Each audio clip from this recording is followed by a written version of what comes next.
Hello, everyone. Welcome to Cornell and Your Community for a panel presentation by the authors of the book, Our Changing Menu, Climate Change and the Food We Love and Need.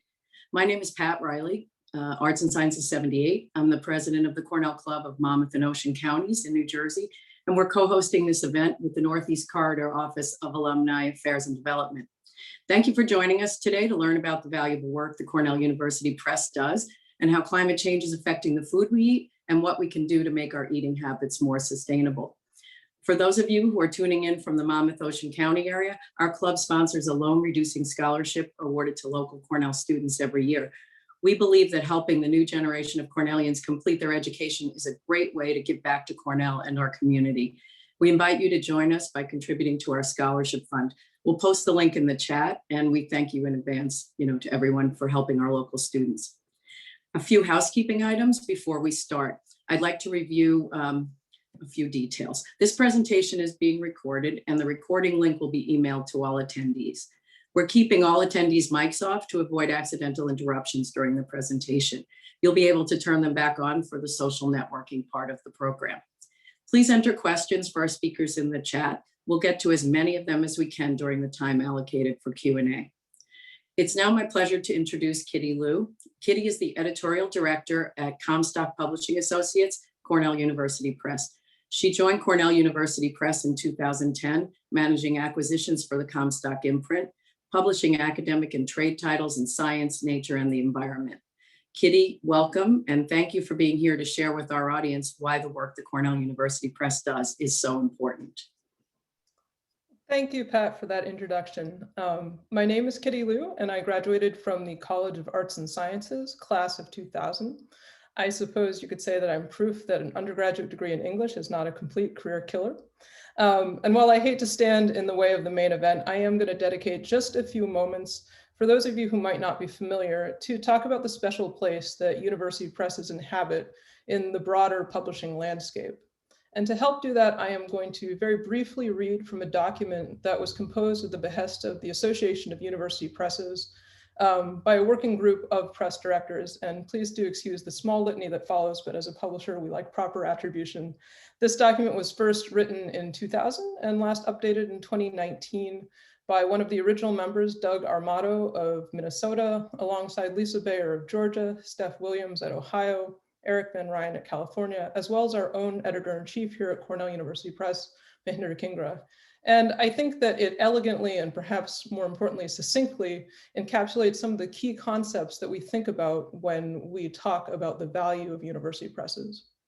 University presses are at the very center of the global knowledge ecosystem. We publish works and perform services that are beneficial to a diverse scholarly network, including researchers, students, teachers, librarians, as well as the university community at large. Our work also reaches out to a broad audience of readers and ultimately to the larger world that depends on informed and engaged peer-reviewed scholarship that is published according to the highest publishing standards. Each university press brings its own distinctive vision and mission to its work, yet we are all guided by and united in the shared core values of integrity, diversity, stewardship, and intellectual freedom that defines who we are, the work that we do, and the goals to which we aspire. Now, Cornell University Press has a rather unique place in this legacy. Established in 1869, shortly after the founding of the university, we are considered the first American university press, and we strive to embody and advance the core values of the university itself through disseminating fundamental and practical knowledge.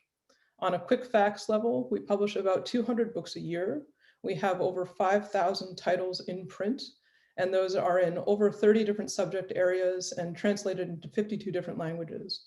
We're proud to be part of various open access initiatives, and we continue to do work surrounding equity with accessibility.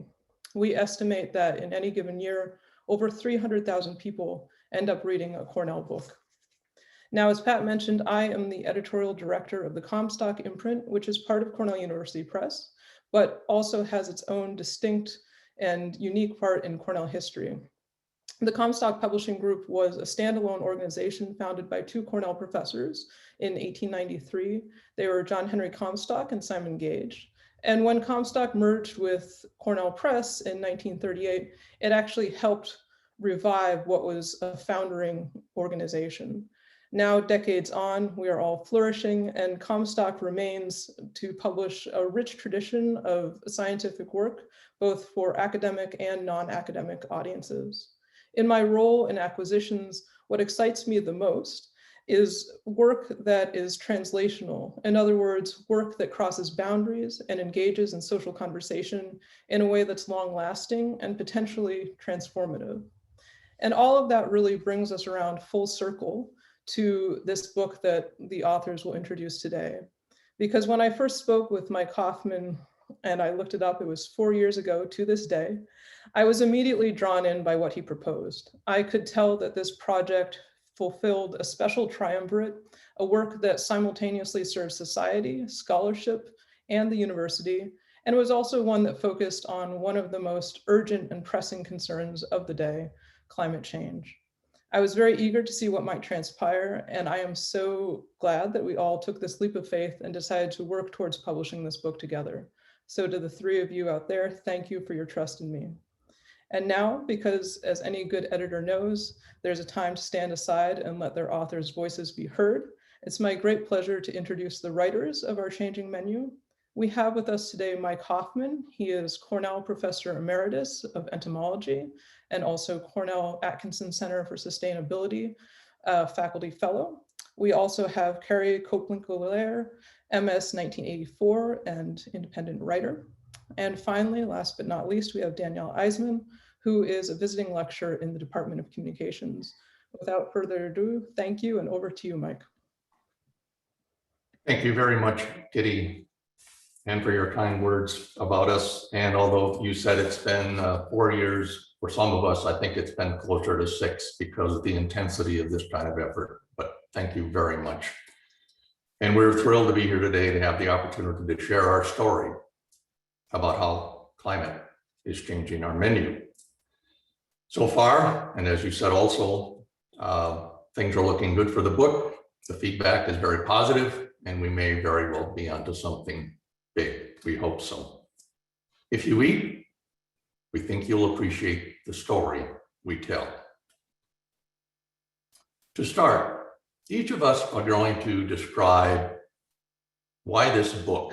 This is our introductions of each of the authors. Why were we interested in doing this? Why did we want to undertake this effort?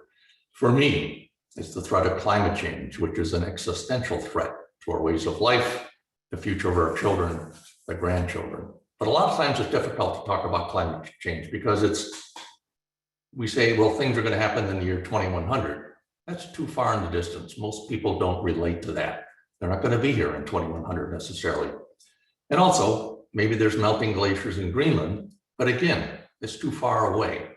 But food is not. We encounter that multiple times a day. We all eat and drink. And I also have given over 120 talks on this topic over the last several years. And I quickly learned whenever I brought up this topic of food, the audience paid attention. Melting glaciers are bad enough, but the loss of coffee is downright terrifying. And if you look at a menu, if you look at a meal, the ingredients, there are unlimited stories to tell wherever you turn. So it's an incredible opportunity to tell all these stories. So it seemed like we needed a team. And we really did well with Carrie and Danielle. And now I'll turn to Carrie for her story. Why this book? Well, hi, everyone, and thank you so much for attending. Since I was a child, I felt a really deep connection to the earth, and to this day, I am somewhat pained by humans' relationship to it. About 10 years ago, my husband and I bought the solar home that Cornell students and staff had built for the Solar Decathlon. That was the national competition in DC. And we moved the home 12 miles north of Ithaca and then started living off the grid. And here I am in 2010, I'm standing on the roof and scraping ice off of 72 voltaic panels, PV panels, so that we can turn the lights on. And of course, half an hour into this, I'm thinking, most people aren't going to do this to save the planet, which then begged the question for me, well, what is a sustainable way for us to live, especially in light of climate change, and how can we move forward? So those are two of the questions that I was asking when Mike invited me to co-author this book. We had worked together for many years, and I really trusted him and his judgment. And the project has been a great way to explore answers. And Danielle?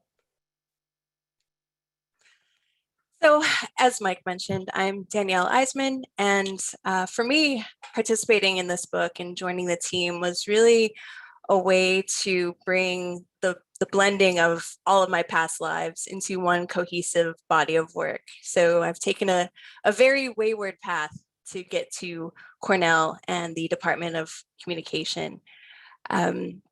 I started out as a chemistry and biochemistry major as an undergrad, and then decided that working in a lab just was not the right path for me. So I switched to something that was a little bit more creative form of chemistry. I switched to cooking. So I went to the Scottsdale Culinary Institute, and I cooked professionally for about 5 years before deciding, once again, working in that kind of environment just wasn't the right place for me. So I started to grow and develop an interest in marketing and economics. So I switched to a master's program in marketing and economics, then to another master's program in carbon management, and then ultimately getting my PhD. Yes, I was on TV in Chicago many years ago, where I displayed my cooking skills. And I have a PhD now in sustainable consumption and consumer behavior. And working on this book has allowed me to tap into that very diverse background and think about my collective former selves and how to put that together into one cohesive project. And so it's been a very rewarding experience for me to be able to take some of those emotional, social, psychological, as well as physical relationships that we have with food and embed that into one body of work. And we do have another member of the team that wasn't able to join us this evening, an undergraduate student named Lindsay Podoff, and she was the artist for the book. And so as you'll see throughout the presentation, we've included several images that Lindsay drew for us. She's an art major, and I first interviewed Lindsay, I think in perhaps the fall of 2018 or spring 2019, I can't quite remember. And so we sent out a request for student artists to submit their work, and Lindsay came to my office, and she and I talked about the book a little bit, and she thought it sounded really interesting. And I described somewhat vaguely what we were looking for, and she said, how about I just draw you something? And she came back the next day with this beautiful image of wheat, and I was blown away. And I ran down the hall to Mike's office and I said, you have to take a look at this picture. And it was incredible. It encaptured everything that we were looking for in terms of the art that we wanted to display and help us celebrate food in the book, which is one of the core themes of the book. So even though it tells a story about climate change through food, we also celebrate food. And Lindsay, she studies art at Cornell. She will be a rising senior in the College of Arts and Sciences. And this is not the first book for her. So she has included, or she has worked on animation, story art for a video game called Fallen Flame. She's worked on illustrations for Kitsch magazine, as well as artwork for the book From Rates to Algebra by Kenneth Kelst, Thomas Edwards, Marianne Schrock, and Debbie Ferry. So a very amazing student. And one of the things that she's mentioned before is that as an art student, there aren't that many ways to contribute to climate change action. And so for her personally, doing the drawings for this book was her own way of being able to do something about climate change. So why climate change? why food. Seems like the perfect marriage. We've got a grand challenge of climate change, and we can relate to everybody's activities in the world around them through the food they consume. So this seemed like a great approach. And now you've heard from the three authors. We're going to go into how we told this story.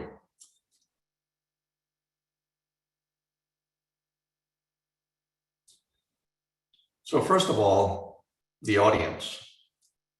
The audiences was tended to be population in the US and other rich countries, primarily because we have contributed more to climate change than any other nation in the world. And we have the capacity to do something about it. The story is science-based. We had to make sure the facts we included in the story were accurate. We sent the subsections of the book to about 60 experts around the world for reviews, and we have more than 700 citations in the book itself to back up every statement we make. And an important feature of the book is there are no villains. We don't point fingers at one party or another in the food supply chain. We all have to eat. We all need to work together and find collaboration. So the broad picture of the book is we start with the global food system. Where does it come from? One interesting little tidbit is a lot of the fish caught by the US fleet is shipped to China, where it's made into fillets and fish sticks, and then imported to the US. The recent incident in the Suez Canal, not related to climate change, but in the future, there will be more and more of these choke points for a variety of reasons driven by climate change. We also cover climate change basics. What's the cause? What are the impacts? What does the future look like? And it's done in a very reader-friendly way, along with contributions from Lindsay, graphics that really just depict what's happening. And then we talk about a plant's world. What's happening to a plant? Plants need air, carbon dioxide, the right temperature. They need soil, they need water, and they need sunlight to drive photosynthesis. Everything is changing except sunlight. The menu. This is the heart of the story, and I'll go into it a little more in a minute. And then we wrap up with solutions. No climate change story can be told without offering solutions and hope. And also, there's a series of interviews in the story that Carrie did with people on the front lines of climate change to get a real sense of what it's like to be out there as a farmer, as someone growing coffee, etc., to get their true personal relationship with what's happening out in the real world. So let's look at one thing that's happening in the plant's world, and that's increasing carbon dioxide. We've got about 50% more in the atmosphere than we should have. That's beneficial to 95% of the crops, but the consensus is climate change will offset any benefit associated with increasing carbon dioxide. In the future, with higher levels of carbon dioxide, weeds will become harder to control with herbicides. And the next one is a little concerning, to say the least. With increasing carbon dioxide, many of our major crops will have less protein, vitamins, and minerals. It's a huge nutritional challenge for many parts of the world. And then there's a lot of interesting changes happen with increases in CO2. Flavors change, aromas change, even colors. But the heart of the story is the menu. Drinks before dinner, salads, main courses, sides, desserts, and coffee. So for example, in salads, we drill down into olive oil and avocados. In desserts, it's vanilla, it's ice cream or dairy, it's chocolate. And for each of those, there's a celebration. How we enjoy these special dishes, these special ingredients. We talk more about where they actually come from. Cacao is grown mostly in Western Africa and subject to severe changes because of climate change.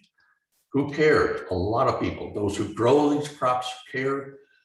The businesses associated with the food industry care. It's a big part of the economy. It's important. But it's all changing because of climate change. Sometimes subtle, sometimes ominous. And what can be done for each of these situations? How do we save that cacao in Western Africa, that coffee in Costa Rica?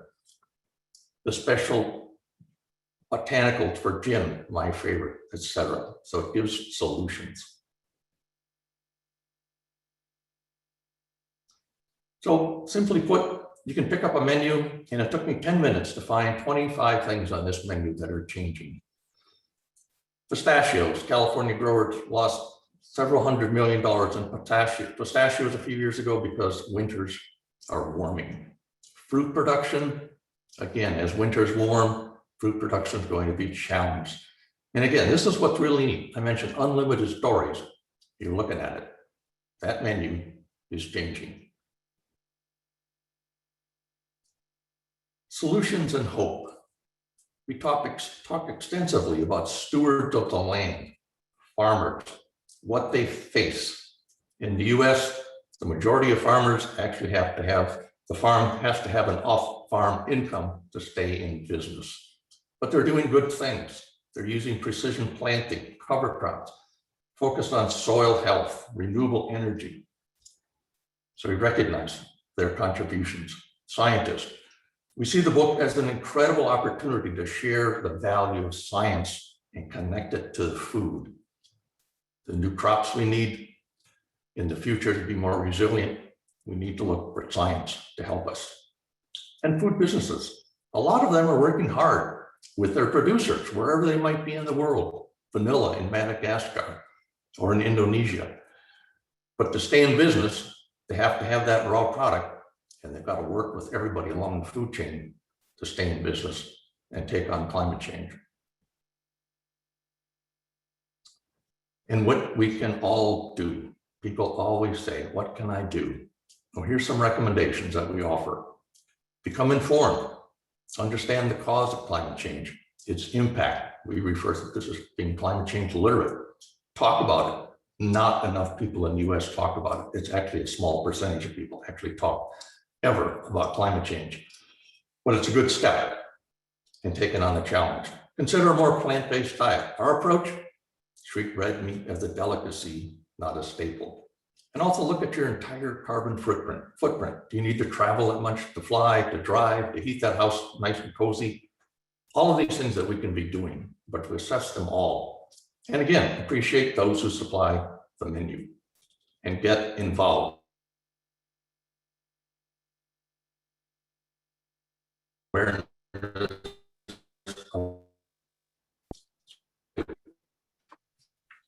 So here's where I come in. I'm really fascinated by people. I like to learn about how they make a living and what they think, and then put that into words.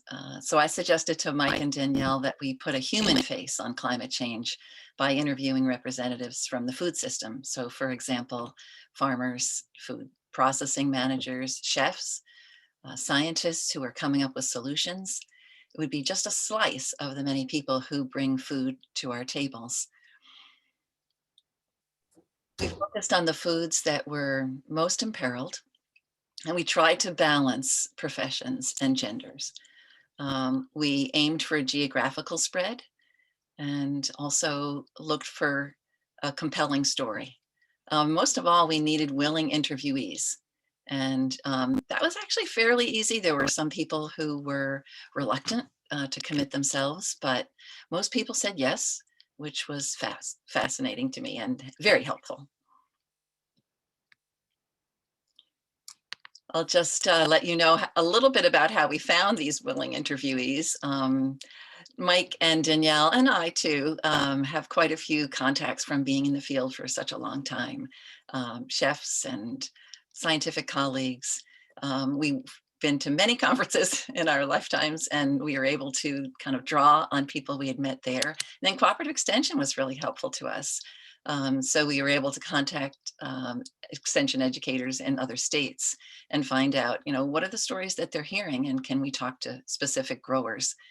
We looked at newspaper articles and also contacted cooperatives and associations. So for example, the Maine Lobster Marketing Collaborative was quite helpful to me. And we aimed for 2 lengths, and that allowed us to adapt for the material And Kitty Lou had given us some guidance in this regard. It was a very short sidebar of maybe 100 words, just a blip of a story, and then a medium sidebar of about 700 words, roughly equal to a page. And sometimes Cornell University Press spread that over 2 different pages. In the interviews, we had core questions. We first wanted to know, is climate change affecting you personally? And then how is it affecting your industry? And is it a national or even a global change? Is climate change altering the decisions that you make? And if so, how is it doing that? What changes might you make in the future to adapt to climate change? And then, to be fair, do you see any opportunities? And there were people who did, and that was really interesting to hear about. And this photograph here is Colton Weinstein. He actually grew up in Ithaca, New York, in Varna, and he is testing his product at a distillery, and I feature him in one of the short sidebars. Here's a snapshot of the people we profiled. I interviewed individuals from 4 countries, 9 different states, and also Washington, D.C. And you can see there people who focus their livelihoods on olive oil and on coffee, on lobster and oysters. It was really fascinating reading about these people ahead of time, developing specific questions for them in addition to the core questions, and then having a chance to interview them. They really took time to share about their lives, and that was a very good experience. I wanted to share just a little bit about someone named Tylen Markle, who is a PhD candidate at the City University of New York. And here Tylen is in Arizona at his field station, and he's washing the rhizome, the underground root of a hop plant, underground stem, excuse me. And hops, of course, is one of the ingredients in beer. So I'm going to just read you 2 paragraphs. These are excerpted from the book to give you a sense of what the interviews are like. The title is Hunting Hops to Protect Them. In the Sky Islands, a teardrop-shaped region where Arizona, New Mexico, and Mexico touch, Tylen Markle moves among rocky fields looking for wild hops. The mountains here rise above the desert like islands in an ocean. Plants and animals thrive on these cool, moist slopes, but cannot survive in the dry heat below. Markle and other scientists are cataloging Sky Island hop plants, determining whether they differ from one another genetically and chemically. He and his colleagues hope to eventually breed varieties that resist diseases and withstand drought, heat, and other climate-related stresses. The area's wild hops may have a very high genetic diversity, but climate change and human encroachment threaten the habitat. Says Markle, there's a pressing need to characterize these hops while they're still there. So he hunts hops.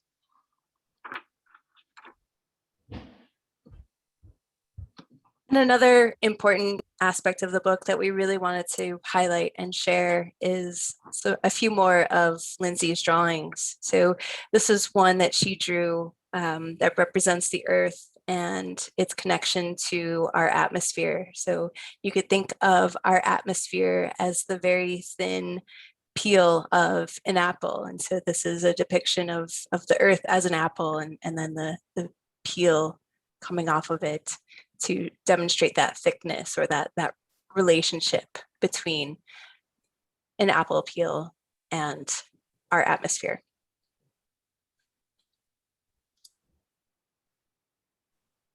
Another aspect or another image that she had drawn for us is she was able to take a lot of data and statistical information and put that into images for people, because we know that not everybody is that attracted to bar graphs or charts. So this is a depiction of the main sources of carbon emissions from different sectors. And here's another couple of images that Lindsay drew that are included in the book. So the one on the left depicts the land area that's needed to produce 1 ounce of protein relative to that for beef or mutton. And then the image on the right, which we had a really great time with, especially when she completed it, is all of the different reasons that people drink coffee. And so with this, again, it was a bar chart before, and then she turned it into this fun little graphic for people to really kind of tease out some of those reasons why we enjoy our morning cup of coffee.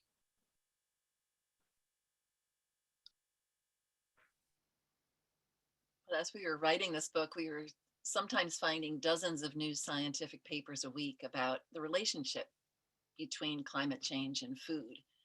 And we knew that we needed help in managing all that information. So I actually contacted a reference librarian at Mann Library, and she literally sat down with me and taught me how to create an online group library using software called Zotero.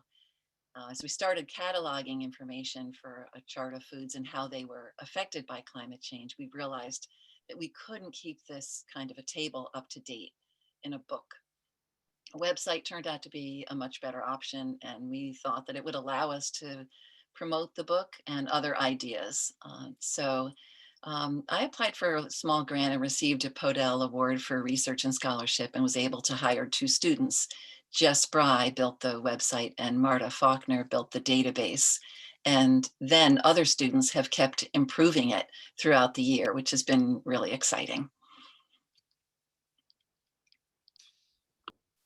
And one feature of the website, there are actually 2 databases. One is a food ingredient database. You can see examples here where we provide essentially an update on what's happening to agave, almonds, abalone, etc., from all over the world. And we think this will be of value not only just to consumers, but potentially chefs and others in the food industry. And we envision hundreds of ingredients being added to this list over time.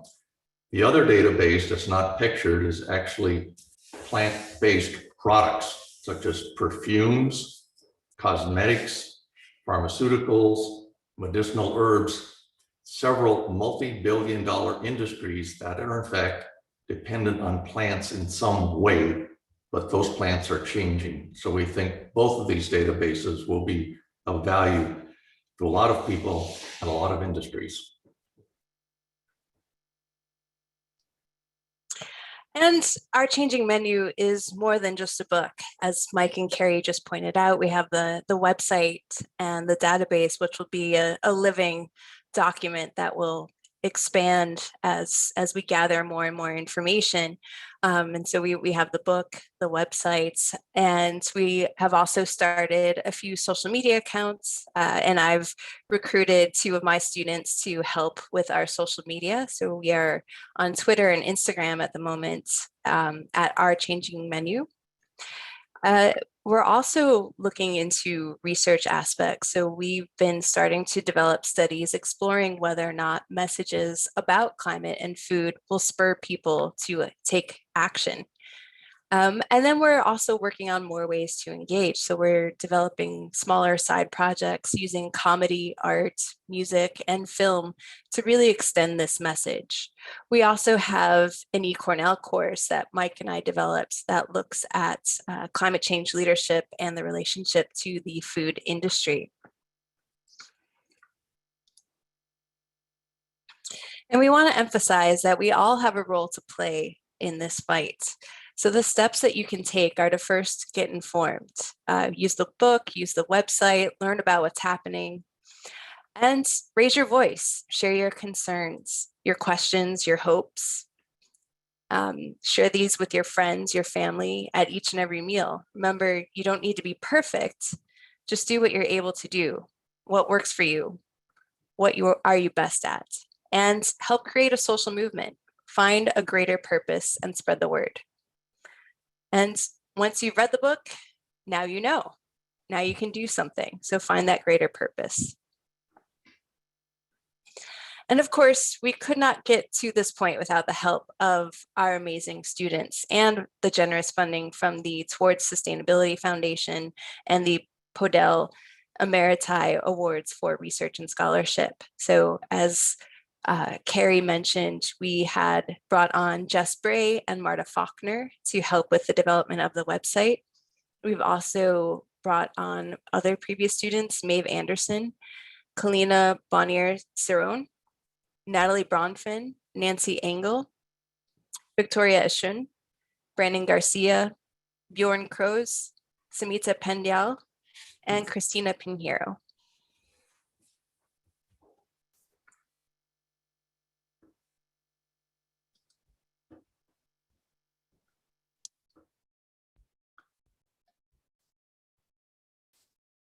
And with that, we'd like to thank you and take any questions that you might have. Thanks, Danielle, and everybody. That was an amazing presentation. We have some questions that are coming in the chat, which is great. I did want to cover, we had one that was pre-submitted, and I'm going to kick this question off with Mike. And the question is, what food staple plants are more adaptable to climate change? If we're looking at corn, wheat, barley, soybean, I think there's a long history of breeding, so they will be readily bred to adapt. The genetics is understood, so I think they can advance quickly and adapt. Where there might be trouble is where, say, there's a limited gene pool, like there was a paper out recently in coffee, and there were 6 isolated little niches of coffee around the world that were jeopardized, and that gene pool would be lost. So if there were resistant genes in those little areas, then it would become much more difficult to breed for more resilient coffee. It's a complicated story, but I think at the top of the list is with adequate funding, with support for science and breeding programs, I think there's a lot of promise and a lot of opportunities to stay ahead of the curve. Thanks, Mike. Okay, we've got a question from Eric. And with agriculture's GHG impact at 9% of emissions, how big of an impact do you believe people's individual food choices will have on climate change? That's for me. The 9% is the emissions from the farm. It doesn't include all the other things associated with a food system, packaging, transportation, and so on. So what you're suggesting is a change in diet, such as a reduction in the use specifically of red meat. That's the one that seems to be targeted. It's, as an individual person, it's probably one of the more important things we can do. We can change our behavior, and that will make a big difference. As we suggested, just looking at red meat as a delicacy versus a staple would take us a long way. Thank you, Michael. Okay, this question is for Professor Eiseman, and it's from a parent, Velma. Her son took your communications class this past spring, did his research on the Great Barrier Reef, and loved your class, and is pre-registered for your class of yours in the fall. And he says hi, and her question for you is, you were a chef, and can you talk about some of the sustainable practices that you have participated or promoted with regards to food at Cornell? Well, hi to the student, first of all. So happy to hear they enjoyed my class, and I look forward to seeing them in the fall. I do often have a lot of repeat students, so it's always great to have students in several classes, to see them and get to know them and see them grow. As far as my involvement with food activities on Cornell's campus, I was doing some work with the former director of nutrition several years ago, but she has since left, and I haven't been able to connect with the new director. We had looked into ways that we could explore people's interest in plant-based options. So I think just at that time, they were bringing on the Impossible Burger, which is available in a few outlets on campus. And Mike and I have also had some discussions with different chefs on campus about ways that they could start to use the material from the book and the database and start thinking about how that could be incorporated in their existing menus. Although, nutrition is a huge aspect of the food processes at Cornell. So that tends to win out most of the time, but they are also part of the Menus of Change framework that was developed in partnership with Harvard and the Culinary Institute of America. So that incorporates a lot of sustainability into the practices at Cornell. So even though I haven't been specifically involved in what they're doing on campus, there is a lot going on in terms of sustainability and the food provided on campus. Thank you. Okay, this is a question for Carrie as it comes to farming. We have a question in the chat. How can we reduce monoculture crops as we move to a reliance on protein crops like soy and pea protein? I'll start, and Mike might want to add because he has a lot of experience in this area. There are some initiatives where monoculture crops are being integrated with other crops. And I think that's important to remember that whenever you do have a monoculture, you can run into issues with pest problems, for example. And so the more diversity that you can introduce, the better. There are some instances where in growing grapes, for example, there are legumes that are being grown underneath them. That's also to reduce chemical herbicides. So as I think of other examples, Mike, maybe you have a couple where you can address the issue of monocultures. Well, it's actually a very good question, because if we're going to switch to a more plant-based diet, somebody's got to grow the plants, and that's going to take up space, and it could be large acreage. So I'd like to give the farmer who grows monoculture some credit. I mean, they are using precision planting, they're doing a variety of things, GPS technology, so that fertilizer is supplied only where it's needed. They only irrigate when it's absolutely necessary. And where feasible, they're using things like cover crops. So despite it coming with a set of challenges like higher risk, if you lose one crop, that's it. You don't have a diversity of crops so that you can fall back on others. It may be the way of the future, but we just need to do everything that we can to make sure that production is sustainable as possible, even though it's a large field with one crop. I think also it's good to point out that the #1 field crop in the US is corn, and there are just vast acres of corn. So it's going to take quite a while before we see, peas kind of exceeding the corn acreage. Yes, soybeans, quite a few acres of soybeans too.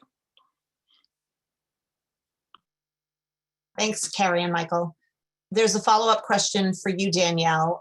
Why use Impossible Burger versus Beyond Meat? One's a GMO product, one's a non-GMO product, or another plant-based alternative. Well, that largely depends on what factors you're considering. So if you're looking for something that is a good replacement for traditional meat or animal-based products, I have a personal preference for non-processed foods. So I tend to make my own black bean burger as opposed to going for something such as the Impossible Burger or Beyond Meat, which tends to be higher in salt and other additives. So I personally avoid that. As far as GMO versus non-GMO, I tend to not be that concerned about eating food that is genetically modified. Essentially we've been modifying the genes of our food for centuries. So whether that's done in a lab versus outside and just hybridizing different plants. That to me personally is not an issue, but I know a lot of people do have concerns about that. And maybe Mike, if you want to expand on the GMO aspect. As I mentioned early on, the book is science-based, and we actually dedicate several pages to genetically modified organisms, or genetically engineered plants, more correctly. And as far as human consumption of these products, the National Academy of Science and the equivalents around the world say they pose no more risk to human health than do traditionally bred crops. There may be other issues, economic, sociological, et cetera, that need to be addressed, but as far as consumption, they're safe. But again, it was an opportunity to connect that to science, to the foods we eat, and tell a story that was science-based. I have a question that was sent to me regarding teacher resources. It's coming from an AP Environmental Science teacher in upstate New York, and wants to know, is there a teacher's guide for research project ideas, etc.? Well, there's an organization called, and I'll give it back to Danielle, that the acronym is CLEIM, and it's essentially a group of teachers and informal educators that convene on a regular basis to talk about this very thing. But I think Danielle has even some closer connections. Yeah, we haven't formalized any specific activities for teachers. I think that's been a longer term plan, but we are short on time between the three of us on what we can do. But I know that other people that work in education at a secondary level, they have used the database, for instance, to look at what's happening to ingredients. So for instance, Ingrid Zabel, who works at the Paleontological Research Institute, used the food database right around the holidays in December to look up what's happening to the different ingredients in gingerbread cookies. And so they found it very useful to just kind of have a recipe and look through the database to see just what is changing, and then if things could be substituted. There's also, while we haven't specifically developed our own resources yet, there are a wealth of climate change resources available that I think possibly still live on the climate change website for Cornell, but they might have moved recently. But I have an extensive list of activities to do with various levels of youth, from elementary school all the way up to high school, and of course university level. Thank you. Okay, this question is for Michael, maybe Carrie. What is your opinion on hydroponic grow houses? If we're talking about hydroponic, essentially controlled environment atmosphere like greenhouses, currently they produce high value crops, because to operate those systems, it's simply expensive. And it also comes with a relatively high greenhouse gas footprint. It doesn't mean that with improved technology, lighting, cooling, et cetera, that they couldn't compete with crops grown out of doors. But right now it is still fairly expensive unless you're producing those really high value, like little mini greens or something like that, that you can pay for the electricity, pay for the lighting. Just add that there was actually a talk at Cornell within the ILR school a number of years back by Bright Farms, and they talked about alleviating the pressure in food deserts with hydroponics on the top of buildings in cities. And there's an application where maybe some of the trade-offs are worth it if you have a community that can't easily get fresh vegetables and greens and things like that. Just kind of a side note. Thanks, Carrie. There's a follow-up, Michael, from one of the attendees commenting about GMOs and that they take away the rights of small producers and independent growers producing their own seeds, and GMOs are produced by major seed companies, whereas genetic variation is highly desirable in agriculture. I didn't know if you wanted to comment on that. No, and what that individual is saying is true. As I qualified my comments focused just on safety for consumption.